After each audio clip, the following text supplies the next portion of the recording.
오늘 이 아침 하나님께서 주시는 말씀은 시편 128편, 129편 말씀입니다. 하나님 말씀 한 절씩 교독하겠습니다. 여호와를 경외하며 그 도에 행하는 자마다 복이 있도다. 네가 네 손이 수고한 대로 먹을 것이라.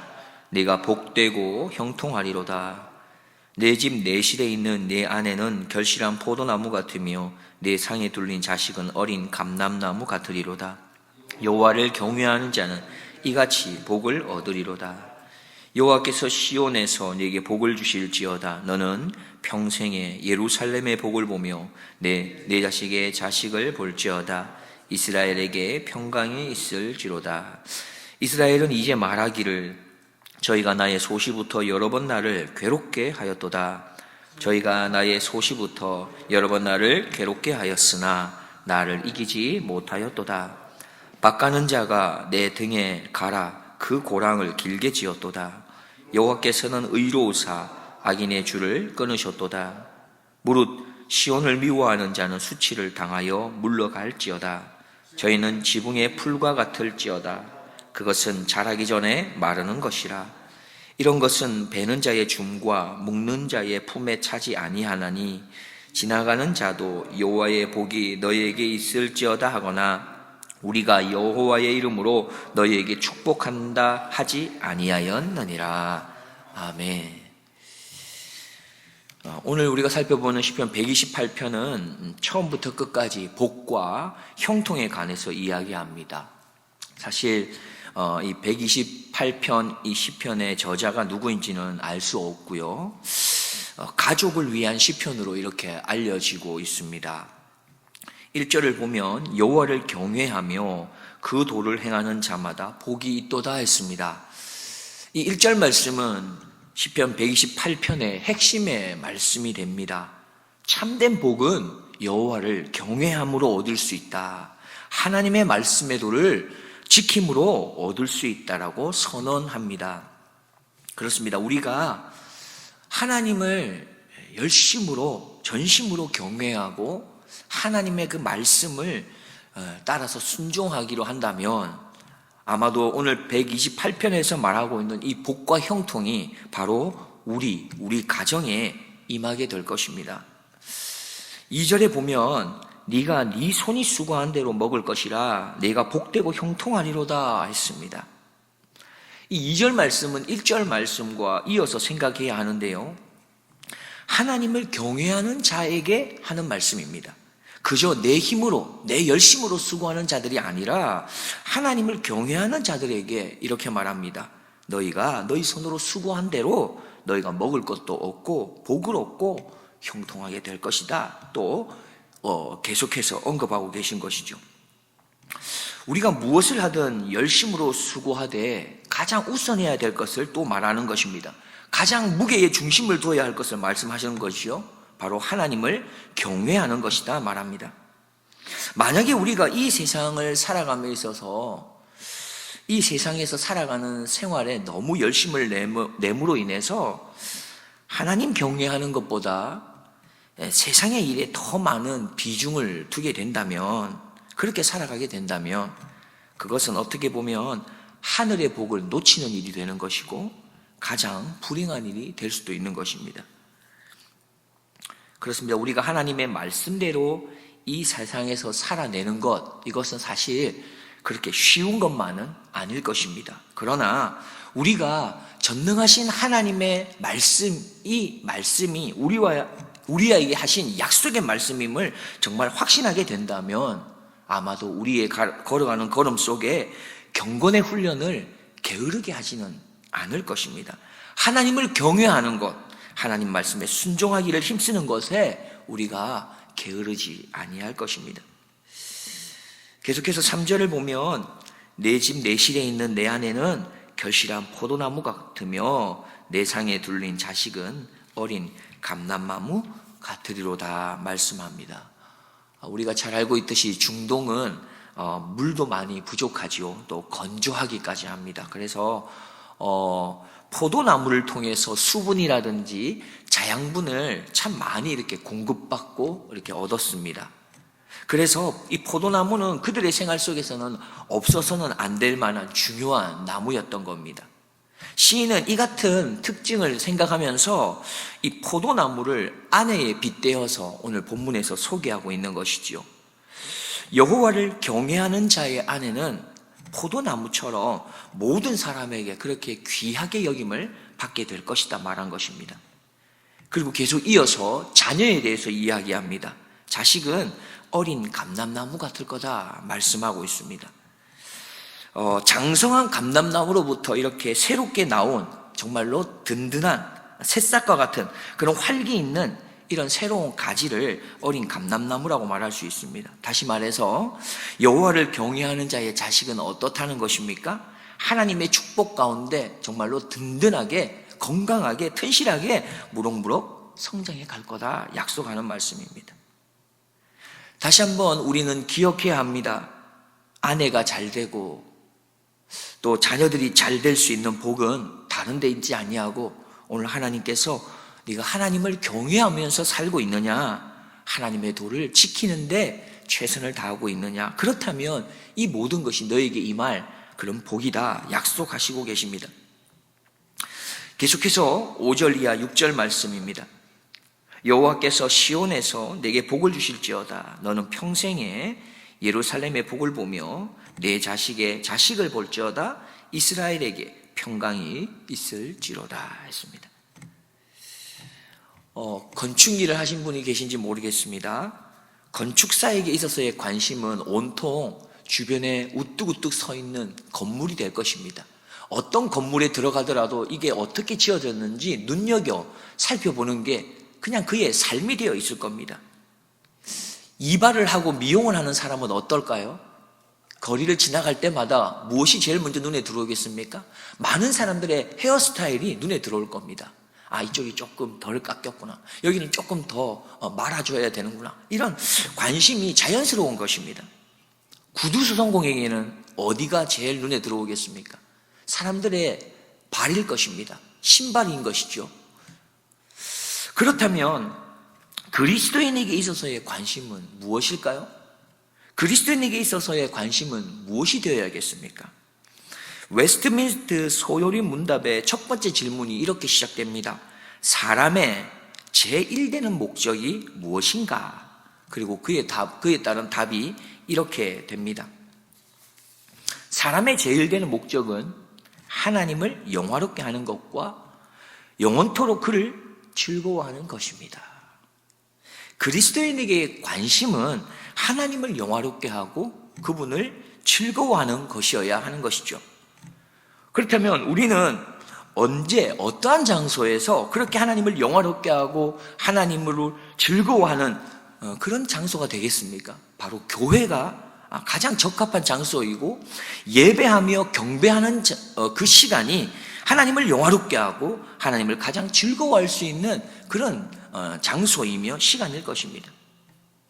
5절에서 예루살렘을 표현하고 있는데요, 이것은 바로 하나님의 교회를 말합니다. 시인은 그리스도인이라면 그 관심이 교회에 있어야 한다 말합니다. 예배에 있어야 한다 말합니다. 성도는 교회가 어떻게 하면 형통할까? 어떻게 하면 교회가 잘 될까? 여기에 관심이 있어야 한다는 겁니다. 더 나아가서 영혼 구원에 관심이 있어야 하고 하나님 나라 확장과 하나님의 뜻이 전파되는 이것에 관심이 있어야 한다 말씀하십니다. 그렇게 성도는 개인적인 어떠한 유익을 앞세우기보다는 하나님의 일과 교회의 사역, 하나님 나라 확장에 관심을 가지는 것이 마땅한 것이다 말합니다. 성도는 그래서 예수님께서 다시 이 땅에 오시기 전까지 항상 마라나타 주 예수여 어서 오시옵소서 하는 그런 심정으로 살아가는 것이 마땅한 것입니다. 왜냐하면 성도 안에 사는 분이 바로 예수 그리스도이시기 때문이죠. 계속해서 우리는 시편 129편에 대해서 잠시 살펴보겠습니다. 129편도 저자가 불분명합니다. 유대인들이 바벨론 포로 생활에서 돌아온 이후에 지어진 것으로 보고 있습니다. 그렇게 그들이 바벨론 포로 생활에서 돌아왔는데 고향 땅을 보니까 모든 것이 다 무너졌습니다. 너무 황폐합니다. 그렇게 희망과 소망을 갖기가 참으로 어려운 상황 가운데 있습니다. 그때 시인이 그 유대인들, 이스라엘 백성들을 격려하기 위하여 지은 시가 129편이라고 봅니다. 1절 말씀을 보면 이스라엘은 이제 말하기를 저희가 나의 소시부터 여러 번 나를 괴롭게 하였도다. 시인은 이스라엘 백성들의 이 걸음 속에서 수없이 많은 아픔과 고통이 있었다라는 이야기로 시작합니다. 그렇습니다. 아브라함 이후에 족장 시대에도 그들의 걸음은 순탄하지 않았습니다. 애굽의 생활은 어떠했습니까? 얼마나 고통스러웠습니까? 이스라엘의 왕이 세워지면서 다윗이나 솔로몬 시대에 잠깐 형통한 시대가 있었지만 그 이후에 여러 나라들의 침략에 대한 고통이 있었고 아수르나 바벨론의 침략으로 인해서 많은 어려움을 겪었습니다. 심지어 포로 생활을 마치고 돌아왔을 때도 희망이나 소망을 가지기 힘들 만한 힘겨운 그러한 삶의 고통의 연속이었습니다. 그것을 시인은 회상했던 것이지요. 그러면서 말합니다. 이스라엘은 이제 말하기를 저희가 나의 소시부터 어릴 때부터 여러 번 나를 괴롭게 했다. 어려움이 많았다 말합니다. 그런데 이어서 2절에 보면 이렇게 고백합니다. 여러 번 나를 괴롭게 했지만 나를 이기지는 못했다라고 고백합니다. 여러 나라들이 이스라엘 백성들을 압제했지만 완전히 멸하지는 못했다라고 선언하고 있는 것입니다. 사실 아수르나 바벨론의 그 압제로부터 이스라엘이 해방될 수 있는 그럴 만한 기회는 전혀 없었습니다. 있을 수 없는 일이었습니다. 그럼에도 불구하고 이스라엘은 여러 강대국의 그 틈바구니 속에서 계속해서 회생했고 희생했고 다시금 회복될 수 있었습니다. 그리고 바로 이것이 이스라엘이 하나님과 맺은 그 약속의 성취가 이루어진 것이다라고 시인은 노래하고 있는 겁니다. 마지막으로 시인은 3절에서 자신이 당한 고난을 무게 있게 한번 언급하고 있습니다. 3절에 보면 밭가는 자가 내 등에 갈아 그 고랑을 길게 지었도다 말합니다. 그들이 당했던 고통이 심지어 내 등에 고랑이 지어질 만큼 그렇게 고통스럽고 힘들었다는 것입니다. 그런 어려움이 많았다는 거예요. 그런데 그 이후 4절 이하에서 시인은 다시금 이렇게 언급하죠. 하나님의 손이 악인들을 향하여 어떻게 일하셨는지 여러 차례 그렇게 이야기하며 노래합니다. 4절 5절입니다. 여호와께서는 의로우사 악인의 줄을 끊으셨도다. 무릇 시온을 미워하는 자는 수치를 당하여 물러갈지어다. 이렇게 선언하고 있습니다. 하나님의 의로운 손이 이방 나라를 끊었다라고 선언하고 있습니다. 하나님을 미워하는 이방 나라를 수치스럽게 하나님이 만드실 거다. 그렇게 선포하고 있는 겁니다. 왜 그렇습니까? 이방 나라는 잠시 있을 뿐이기 때문입니다. 잠시 내려 쪼이는 이런 햇볕에 순식간에 시들어버리고 말 그런 지붕에 있는 풀과 같은 것이기 때문이죠. 6절 7절 말씀을 보면 이렇게 말합니다. 저희는 지붕의 풀과 같을지어다. 그것은 자라기 전에 마르는 것이라. 7절에 이런 것은 베는 자의 줌과 묶는 자의 품에 차지 아니하나니 했습니다.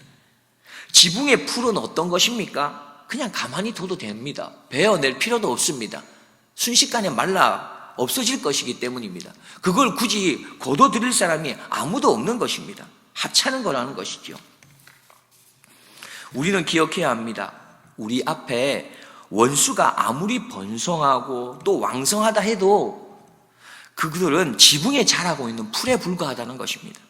그들이 비록 높이 있는 것 같아 보이지만 뿌리가 없어서 오래가지 못한다는 겁니다. 그렇게 원수들의 이 교만함은 올라가면 올라갈수록 결국 쉽게 시들어져 버리고 말 것이다 선언하십니다.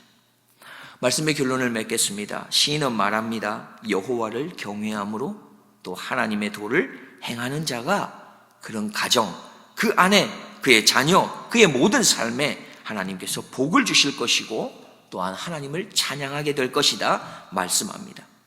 그러나 또한 여호와를 경외하며 말씀의 도를 행하는 자에게 더 중요한 그런 고백이 따라오고 있습니다. 그건 바로 그리 아니하실지라도입니다. 믿음의 선진들에게는 수많은 괴로움의 과정들이 있었습니다. 심지어 등에 고랑이 지어질 만큼의 아픈 순간들이 있었습니다. 그러나 그들은 어떻게 고백하고 있습니까? 129편 2절에 저희가 나의 소시부터 여러 번 나를 괴롭게 했지만 나를 이기지 못했다 고백합니다. 그리고 그 이유를 129편 4절과 5절에서 고백했습니다. 여호와께서는 의로우사 악인의 줄을 끊으셨고 무릇 시온을 미워하는 자는 수치를 당하여 물러갈지어다 라고 선언합니다. 나의 삶의 걸음이 여호와를 경외하며 그 도를 따라 순종하는 데 힘쓰고 있습니까? 그렇다면 나에게는 하나님께서 주시는 복과 형통이 반드시 따라올 것입니다. 그리고 이어서 나의 입술에는 그리 아니하실지라도의 고백이 함께 따라올 것입니다.